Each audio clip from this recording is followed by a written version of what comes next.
오피스텔의 규제가 완화되고 구로역과 대림역의 개발 사업들이 가시화가 되기 시작한다면 대림역 포스큐의 가치는 더욱더 높아질 것이라고 생각합니다.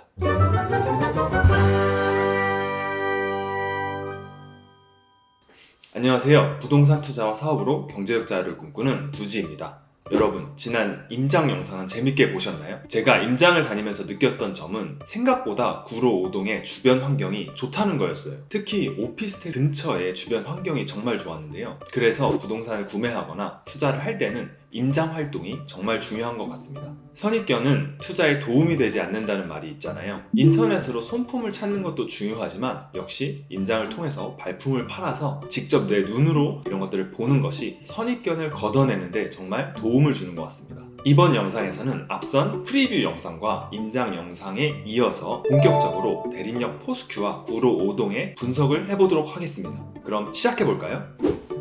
먼저 제가 생각하기에 오피스텔 투자에 앞서서 꼭 확인해야 할 5가지가 있습니다. 그것은 바로 신축 여부, 브랜드, 주변 환경, 교통, 그리고 직주 근접입니다. 지금부터 하나하나 자세히 살펴볼게요. 첫 번째, 오피스텔은 신축일수록 투자 가치가 높습니다. 이 말은 어떻게 보면 당연하다고 생각할 수가 있는데요. 왜 신축이 투자 가치가 높은지 이유를 알려드릴게요. 오피스텔은 보통 수익형 부동산이라고 부릅니다. 수익형 부동산이란 월세를 이렇게 매달 받아서 현금 흐름을 만드는 투자 부동산입니다. 월세를 받으려면 당연히 집에 사는 세입자가 있어야겠고, 세입자 입장에서는 모든 조건이 같다면 당연히 구축보다는 신축 오피스텔을 선호하겠죠. 그리고 오피스텔은 수익성을 극대화하기 위해서 용적률을 높여서 짓습니다. 용적률을 높인다는 뜻은 쉽게 말해서 건물의 층수를 이렇게 높인다는 뜻인데요. 그런데 그런 토지의 특성에 따라서 용적률은 이렇게 정해져 있어요. 그렇기 때문에 내가 원한다고 용적률을 막 1000%, 2000% 이렇게 지을 수 있는 건 아니거든요. 그런데 오피스텔은 방금 제가 말씀드린 것처럼 용적률을 최대치로 지은다고 하는데, 그러면 그 용적률의 최대치에 도달한 오피스텔을 허물고 다시 새로 지을 수가 있을까요? 물론 그 소유주들이 그런 추가 분담금을 모두 낸다고 한다면 당연히 새로 지을 수 있겠지만, 그게 아니고서는 당연히 수익성이 나기는 힘들겠죠. 이러한 이유로 이제 오래된 오피스텔들은 감가상각이 이렇게 심하게 일어나기 때문에 재건축을 기대하기도 힘들고, 그래서 오래된 오피스텔은 상대적으로 투자 가치가 낮습니다. 자, 그러면 대림역 포스큐 주변에 이렇게 원룸 오피스텔들을 한번 네이버 부동산 서비스를 통해서 검색을 해보면 이렇게 많은 오피스텔이 나와요. 그런데 지은 지 7년 이내, 그러니까 완전 신축은 아니더라도 준신축 정도의 오피스텔을 검색해보면 대림역 포스큐를 포함해서 3개밖에 나오지가 않습니다.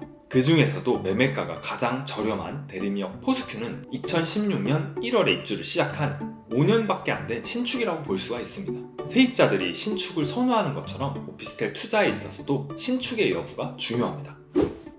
두 번째 요소는 브랜드인데요. 우리가 흔히 대기업에서 만든 상품을 선호하는 것처럼 오피스텔에서도 같은 원리가 적용됩니다. 예를 들어 삼성, LG에서 만든 제품과 다른 중소기업에서 만든 제품 중 여러분은 어떤 제품을 더 선호하시나요? 100% 다 그런 건 아니지만 대기업에서 만든 오피스텔 또한 상대적으로 더 좋은 자재를 쓰거나 추후에 하자가 발생할 가능성이 낮습니다. 또한 브랜드 이름 자체에 붙는 프리미엄이 있어요. 우리가 레미안이나 자이, 아크로 이런 아파트에 살고 싶어 하는 것처럼요. 포스큐 오피스텔의 경우 포스코 자회사인 포스코 플랜텍에서 건설한 브랜드 오피스텔입니다. 한 건물에 도시형 생활주택과 오피스텔이 같이 합쳐져서 총 464세대로 구성이 되어 있는데요. 여기서 또 말씀드리고 싶은 것이 세대수입니다. 세대수가 많은 오피스텔일수록 투자 가치가 높다고 볼 수가 있어요. 왜냐하면 세대수가 많을수록 관리비가 저렴해지기 때문입니다. 그래서 포스큐의 경우 관리비가 굉장히 저렴한 편입니다.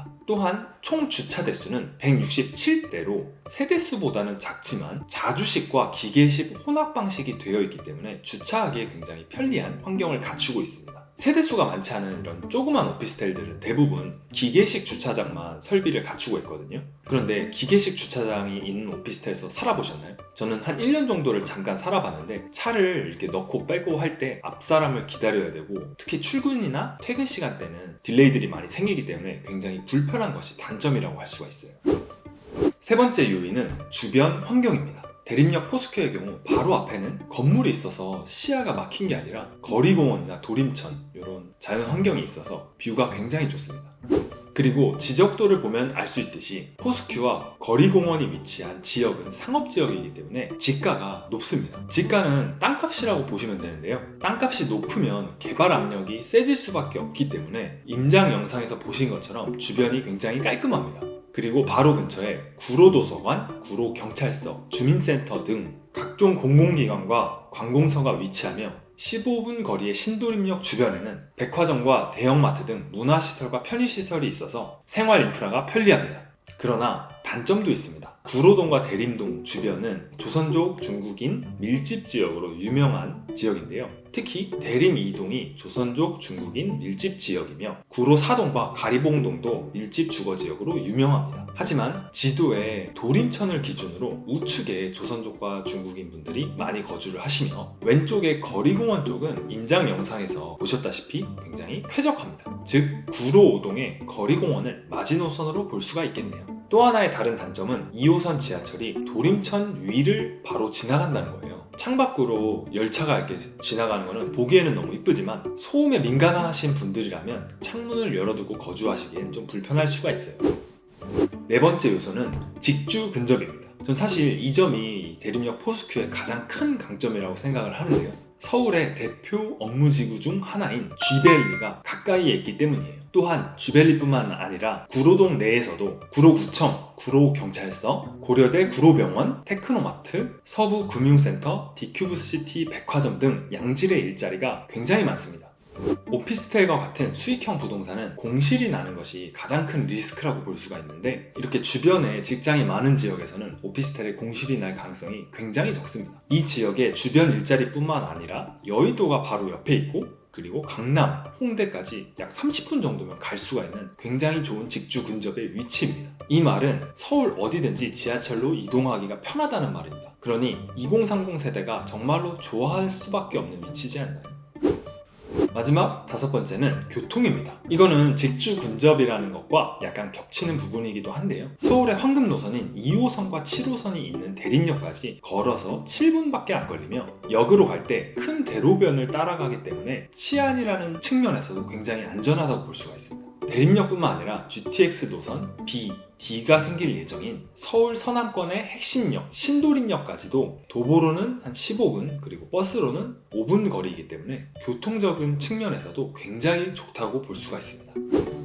자, 그러면 이제부터 대림역 포스큐가 위치한 구로 5동에 대해서 자세히 이야기를 해보겠습니다. 구로 5동이 가지고 있는 호재들에 대해서 이야기를 해볼 건데요. 이 지역이 발전한다면 자연스럽게 포스큐 오피스텔의 가치 또한 높아지겠죠. 첫 번째는 구로 차량기지 개발 계획 그린 스마트밸리 사업입니다. 구로 차량기지는 구로 5동을 기준으로 봤을 때 왼쪽에 위치하고 있는데요. 구로 차량기지는 소음과 분진을 많이 발생시키는 탓에 차량기지를 이전하고 그곳을 개발하는 것이 구로동 주민들의 오랜 수건이었습니다. 그린 스마트밸리는 3,000세대의 주거시설과 상업시설, 컨벤션시설, 지식산업센터 등 옆에 위치한 쥐밸리와 함께 구로구의 랜드마크가 되기를 꿈꾸고 있습니다. 그린 스마트밸리가 사진처럼 개발이 된다면 주변 환경도 좋아지고 지역의 가치도 올라갈 수밖에 없겠죠. 두 번째는 구로가 서울시 2030 서울 비전의 4대 축 중 하나에 포함이 되었다는 것입니다. 오세훈 서울시장이 발표한 4대 혁신축에 따르면 한양 도성에서 시작하여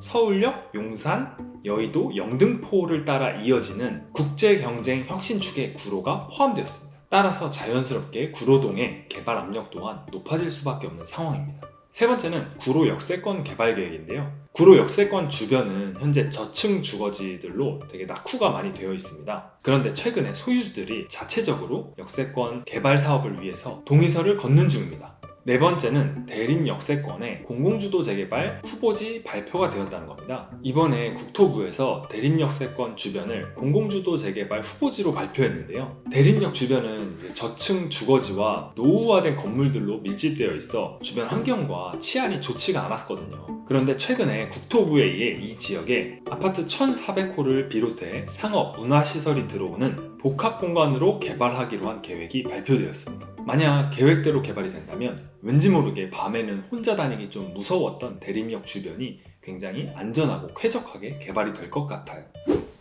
마지막으로 오피스텔 투자에서 빼놓을 수 없는 수익률에 대한 이야기를 해보겠습니다. 수익률이란 내가 투자한 자본에 대한 수익의 비율입니다. 현재 한국은행의 기준금리는 0.75%인데 포스큐의 월세 수익률은 대출 없이 계산했을 때 6%가 넘습니다. 만약 대출을 매매가의 30%인 3천만 원 정도 대출을 받는다고 가정하면 7%가 넘는 수익률을 보이는 구조인데요. 사실 7%의 수익률은 어떤 수익형 부동산에 투자를 하더라도 얻기 어려운 수치입니다. 제가 생각했을 때 현재 금리와 기대 수익률 4%를 기준으로 포스큐의 적정가를 환산하면 약 1억 6천만 원 정도로 볼 수가 있습니다. 지금 영상을 촬영하는 시점에서 가장 저렴한 전세가가 약 1억 3천만 원 정도에 올라와 있는데 이 높은 전세가가 추후에 매매가를 올릴 것이라고 예상하고 있습니다. 따라서 오피스텔 주택수 규제가 완화되고 다시 수익성을 중심으로 오피스텔의 가치를 판단할 때 보수적으로 잡아도 포스큐의 적정가는 분양가인 1억 2,500만 원을 넘어서 1억 5천만 원 이상은 기대할 수 있을 것이라고 보고 있습니다.